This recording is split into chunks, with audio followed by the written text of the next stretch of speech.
Hello, Anna. Hi, Amina. To start, could you introduce yourself, full name, and talk about your hometown? Yes, my name is Ana Maria San Roman Alvarez, and I am from a very small and beautiful town located south of Mexico City called Ixtapan de la Sal. And then, what was learning English like for you? Ugh, tedious. Long and tedious.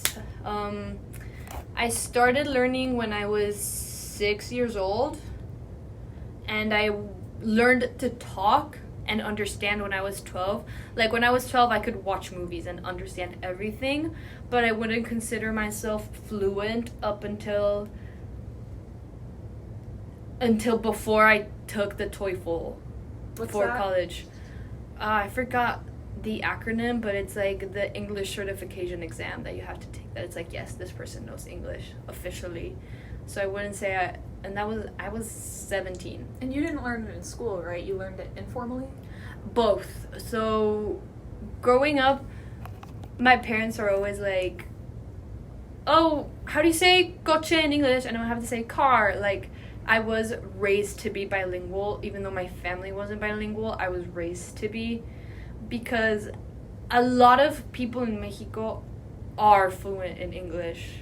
The majority of them are, because it's considered like a requisite to make it in life, you know? And of course, it's not always like, oh, all people in Mexico, because like classism is still a thing and not everyone has access to it. But most people who are middle to upper class are fluent in English, because it's like, you have to know it, kind of. We're entering section 2 of the interview, which I've titled Anna's Very Smart and Amazing Perspective on Social Issues. Yes! Because you do have a very smart and amazing perspective. Thank you. So, the first part was mostly about you and your experience, and then this, I think, is just like general observations as someone who grew up in Mexico, studies in the US. So, first observation. What observations have you made about the wealth gap in the United States versus the wealth gap in Mexico? Oh, huge. Both of them, huge. I think that San Antonio is the most economically segregated city. More than Mexico City? I don't know. The way it's segregated, though, is very interesting, because both are really segregated, but I'd say that the segregation is more severe in Mexico. Because in San Antonio, it's very sudden, you know? Like, right now, here, we're in Trinity. We're in, like... the bougie area. Yeah, the bougie area. We have Almost Park. We have the Pearl. But not so far away, we have Shook. And it's not as bougie as Almost Park. And they're really not that far away. So, like, even though it's very economically segregated, they're still, like, really relatively approximate. And of course, you have, like, the north versus the south, and those are very far apart. But you can kind of see, like, Shook is just down the street, and so is Almost Park. And they're very different, like, economic status.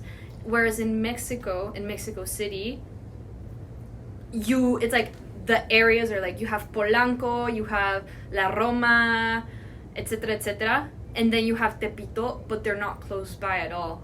So it's like, you know that picture that geography teachers love to use, where like there's literally a wall dividing like the big building with the pools and the tennis things, and then there's like, I know the picture you're talking about. It's literally like that in Mexico, but it's not like that in the US. Like these like both of them, yeah, wealth inequality bad.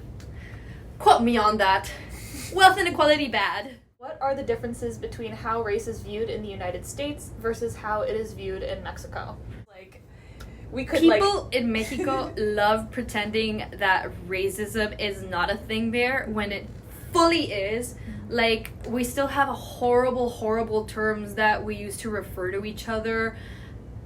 It's not the N-word, so nobody can cancel me on this, but Prieto is a term used to describe dark-skinned people and has very negative and mean connotations that are like if you were to say someone is Prieto, you don't mean it as like a compliment, or you don't mean it like just as to describe the way they look. And people just throw it around like crazy, and they throw it around like an insult. I remember when the George Floyd thing happened, this Mexican influencer, Juan Pazurita, who, guess what, is a white-sican, he was like, this is really crazy and scary to me because racism in Mexico, like, that's not common when it fully is. Mm-hmm. I think that the difference on why Mexicans are like, no, it's not, there's no racism here, is because it's so ingrained that you don't even see it. Like, it's in, for example, God, I hate saying this, but I have to. You say, like, oh, es una cena de indios. When something is very messy, you say, oh, it's like dinner for Indians. And it's like, why would you say that? And then when somebody gets a güera girlfriend or a güero girlfriend and they're moreno, which is like dark skin, their families get really excited and they say, like, oh, es para mejorar la raza, to like ameliorate the bloodline. So they are a lot more blatant in Mexico about it. But I don't think they have that awareness as they have it in the United States, you know? Mm-hmm. Because in Mexico, it's like, dude, don't say that. People would even get surprised at, like, what? Why are you... No, it's not. So people don't really think about, like, the origins of terms. No, they don't really think about... Then, question 3. What would you say are the most prominent social issues in Mexico, and how do they compare to the social issues which are prominent in the United States? Okay. Number 1, I think, is, like, this is very broad, obviously, but safety and security. Mm-hmm. It's violence is very prevalent. You will get your shit stolen. You will get kidnapped. No, you're not. No, you're not. You could. But, like, for example, growing up in Mexico, everybody has at least one family member who was kidnapped and never given back. And it's kind of like when someone mentions it, it's just like, oh yeah, I'm sorry that happened. But in the United States, when you bring it up, it's like crazy, you know? Mm-hmm. So it's like, very... When you were talking about the uncle, the one that you look just like, would that be considered like a normal story in Mexico or like something kind of extraordinary? It's not normal, but it's common. Because it's not like it happens and people are like, oh, well... People still get really scared and they still try to find it, but it's very common that it happens, you know? Mm-hmm. So that's number 1. Number 2, violence against women. We even have a term for it, feminicidios, which is like homicidio, but instead of you have femicide. Yeah. And normally what differentiates a feminicidio from an homicidio is that it has gendered violence, as in there was some type of sexual violence done before, during, or after the woman was actually killed. So that's why you have to have like a whole separate term about it.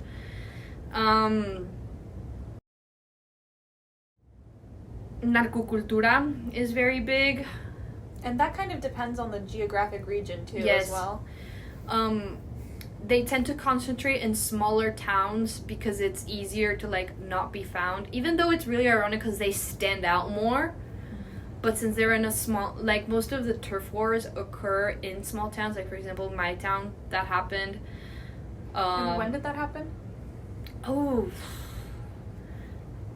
They started in the early 2000s. At this point, I was born. But it got really bad in my teenage years because I remember there was like a shootout between these rivaling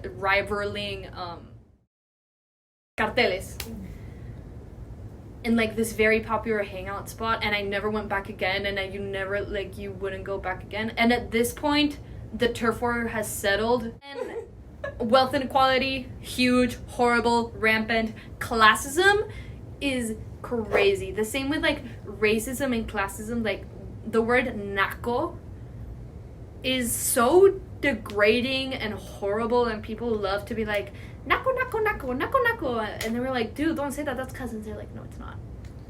Why is it considered so degrading and horrible?